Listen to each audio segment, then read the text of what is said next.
आपने मैनिपुलेटर से कैसे बचना है। और इस किस्म के मैनिपुलेटर होते हैं जो इमोशनली और सिंपैथी यूज करके लोगों को कंट्रोल करते हैं। इनका काम सिर्फ लोगों को कंट्रोल करना होता है और कुछ नहीं होता कि किस तरह लोगों को कंट्रोल की जाए। इसके 3 स्टेप होते हैं मैनिपुलेटर के।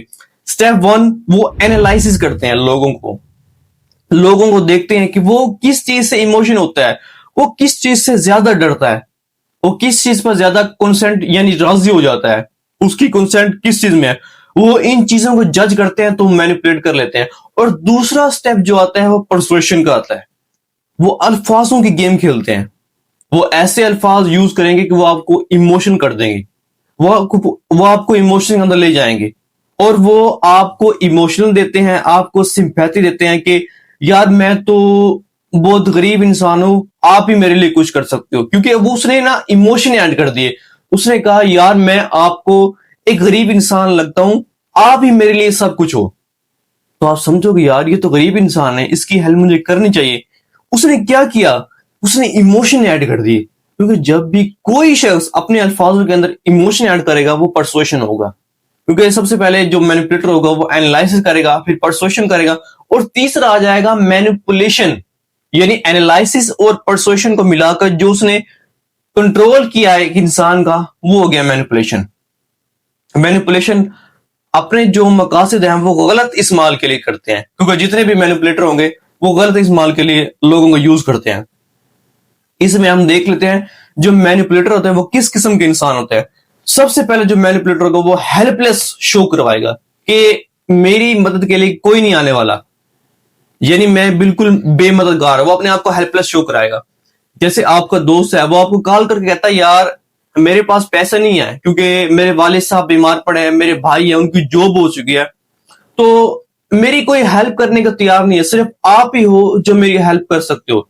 आप इमोशन हो जाओगे यार, इसकी तो हेल्प करने वाला कोई नहीं है, ओनली मैं वाइज पर्सन हूं जो इसकी हेल्प कर सकता हूं। क्योंकि आप इमोशनल हो जाओगे। जब भी आप इमोशन में जाओगे तो आप मैनिपुलेटर हो गए हो उसके।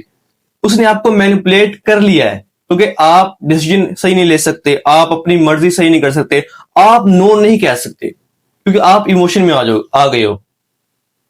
और दूसरा होता है वर्ड समित। कुछ लोग ना लफ्जों के बादशाह होते हैं, किंग ऑफ द वर्ड्स, उनको लफ्जों के बादशाह कहा जाता है। वो लफ्जों के ऐसे ऐसे इस्तेमाल करते हैं कि लोगों को इन्फ्लुएंस कर लेते हैं, अपना इमोशनली टारगेट बना लेते हैं। लोगों को कोई भी काम निकलवाना हो तो लोगों को वो अपनी तरफ अट्रैक्ट कर लेते हैं। कैसे अल्फाज इस्तेमाल करते हैं लोगों को, अगर आप मेरे भाई होते तो ये ऐसा करते, अगर आप ना होते तो ऐसा ना होता, अगर आप मेरी हेल्प करोगे तो मैं आगे बढ़ जाऊंगा। आप चाहते हो इमोशनली यार अटैच हो जाते हो, आप कहते हो चलो मैं इसकी हेल्प कर दूं। ये कुछ ऐसे वर्डिंग यूज करते हैं कि आपको ब्लेम भी खुद ही ठहराते हैं कि उनका ब्लेम नहीं है, सिर्फ आपका ब्लेम है। आप कहते हो यार कैसे, मेरा ब्लेम तो है नहीं, ये मुझे कैसे ब्लेम करवा रहे हैं। एक शख्स है, एक दोस्त है आपको, वो ये कहता है आपको यार शायद मैं 9 बजे मीटिंग पर आऊं, आप वेट करते रहते हो। और उससे बात करते यार आपने कल कहा था कि मैं 9 बजे मीटिंग पर आऊंगा। उसने कहा था, मैंने यार कब कहा था मैं 9 बजे मीटिंग में आऊंगा। उसने कहा था मैंने शायद का वर्ड यूज किया था, शायद मैं 9 बजे मीटिंग पे आऊं। क्योंकि जब भी आप ऐसे वर्डिंग यूज करते हो कि शायद, अगर के, अगर हो जाए, तो फिर ये आप मैनिपुलेट कर रहे हो। आप उसको कंफर्म करो कि आपने आना है कि नहीं आना, यस और नो में जवाब दो। क्योंकि जब आप ऐसे लोगों से ऐसी तरह डील करोगे तो आप मैनिपुलेटर को इन्फ्लुएंस होने से बच सकते हो। और तीसरा आता है हमारे पास पेरेंटल मैनिपुलेशन, कि जो हमारे जो पेरेंट्स है वो हम पे कैसे मैनिपुलेट करते हैं, इमोशनली तौर पर कैसे हमको मैनिपुलेट करते हैं। वो इमोशनली तौर पर हमसे बहुत ज्यादा आगे हैं हमारे पेरेंट, लेकिन वो इमोशनली तौर पर हमें मैनिपुलेट कर लेते हैं। कि जैसे जॉब की अपॉर्चुनिटी, हमें आगे पढ़ने की अपॉर्चुनिटी, कि हम चाहते नहीं कि हम आगे पढ़े, लेकिन हम वालिदैन की एक्सपेक्टेशन पर पूरा तो ना चाहते हैं, लेकिन हम उनकी बात से इनकार भी नहीं करना चाहते। लेकिन जो हमारे असल मकासद, जो हमारे असल जो गोल है, उनको हम भूल जाते हैं। क्योंकि हमें अपने पेरेंट्स के गोल पूरे करने होते हैं। क्योंकि वो भी हमें मैनिपुलेट ही कर रहे हैं, क्योंकि एक तरफ से इमोशनली ब्लैकमेल ही कर रहे हैं कि आप ये चीज करो, आप ये जॉब करो, तो आप हमारे एक्सपेक्टेशन पर पूरे उतरोगे, ये सिर्फ आप ही कर सकते हो। उनका जो एक जो वर्ड होता है ना, एक जुमला होता है कि ये सिर्फ आप ही कर सकते हो, ये सिर्फ हमें इमोशनली ऊपर ले जाता है कि हम अपनी जो एक्सपेक्टेशन होते हैं वो भूल जाते हैं और अपने जो पेरेंट्स हैं उन पर ही फोकस करना शुरू हो जाते हैं। और जो फोर्थ नंबर का जो मैनिपुलेटर है वो सिर्फ ब्लेमर है, ओनली ओनली ब्लेमर।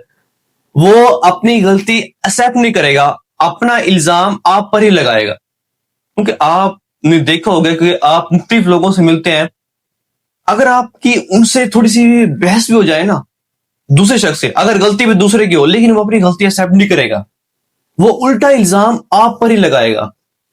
तो आप क्या करोगे? आप रिलेशनशिप बचाने के लिए उसे माफी मांगोगे, या चलो गलती तो उसकी है लेकिन मैं माफी मांगू, लेकिन आपने ऐसा नहीं करना। आपने एक सोल्यूशन फाइंड करना है कि आया गलती किसकी है। इसका बेहतरीन हल है, अगर आपसे कोई डिस्कशन करना चाहता है, आपसे कोई भी चीज करना चाहता है, तो आप उसे टेक्स्ट पर लिखवा लो, एक रिटन एग्रीमेंट करवा लो, एक रिटन डॉक्यूमेंट पे लिखवा लो कि वो उसे ना कर सके। एक वॉइस नोट्स ले लो, कि अक्सर वो होते हैं ना शख्स जो सिर्फ ना कर देते हैं, उल्टा इल्जाम आप पर ही लगा देते हैं। आपने सिर्फ नो कहना सीखना है। अगर आपने कोई काम नहीं करना तो आपने नो कह देना है, क्योंकि आपने ब्लेमर से बचना है।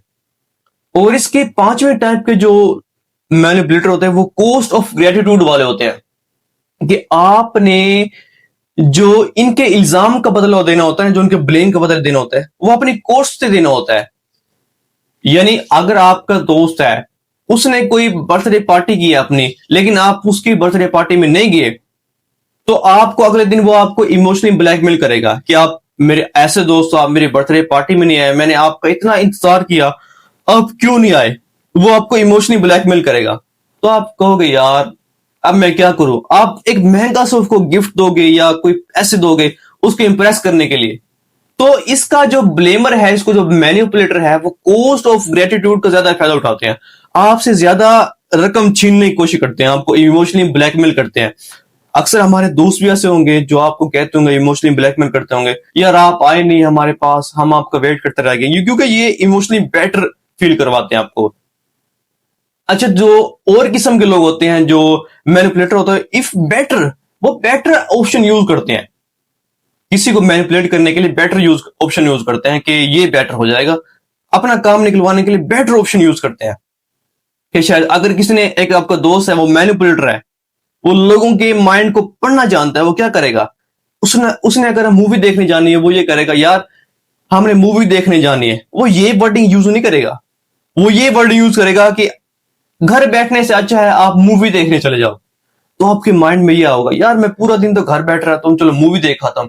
उसने क्या वर्ड यूज किया, घर बैठने से अच्छा है कि आप मूवी देखने चले जाओ। तो आप इमोशनली ट्रिगर हो जाओगे कि यार हाँ मुझे तो मूवी देखने जाना चाहिए, ये मेरे लिए अच्छा है, घर पड़े पड़े मैं क्या करता रहूंगा।